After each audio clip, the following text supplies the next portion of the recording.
Domar road হট্টগিদরা বাজারে আকস্মিক এক রোড অ্যাক্সিডেন্টে এক নারী মৃত্যুবরণ করে। সময় বিকাল 6টা 30 মিনিট। তো আকস্মিক এই দুর্ঘটনায় ভুক্তভোগীর স্বামী নিজেও মোটরসাইকেল আরোহী করতেছিল।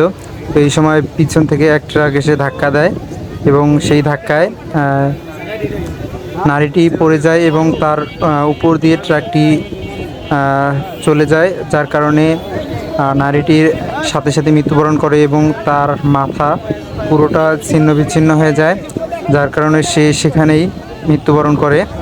খুব দ্রুতই পুলিশ এবং ফায়ার সার্ভিসদের লোকদের খবর দেওয়া হয় এবং খুব তাড়াতাড়ি তারা আসে এবং লাশটিকে উদ্ধার করে এবং খুব দ্রুত প্যাকেট করে লাশটিকে সেখানে রাখা হয় এবং ভুক্তভোগীর যে লাশ মারা যায় তার পরিবারের লোকজনদেরকে খবর দেওয়া হয় এবং তারাও খুব দ্রুতই সেখানে চলে আসে। এক পর্যায়ে সেখানে উৎসুক জনতার ভিড় বাজে এবং অনেকেই সেখানে লাশটি দেখতে আসে।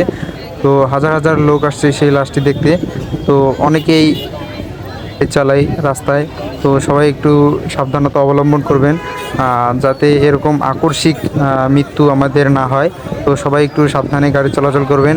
আর এই ভিডিওটা যারা যারা দেখতেছেন এখন অবশ্যই ভিডিওতে একটি লাইক কমেন্ট আর একটা শেয়ার করে দিবেন, যাতে সবাই সচেতন হতে পারে এবং এভাবে যাতে আকস্মিক মৃত্যু না হয়। তো সবাই ভালো থাকেন, সুস্থ থাকেন, আল্লাহ হাফেজ।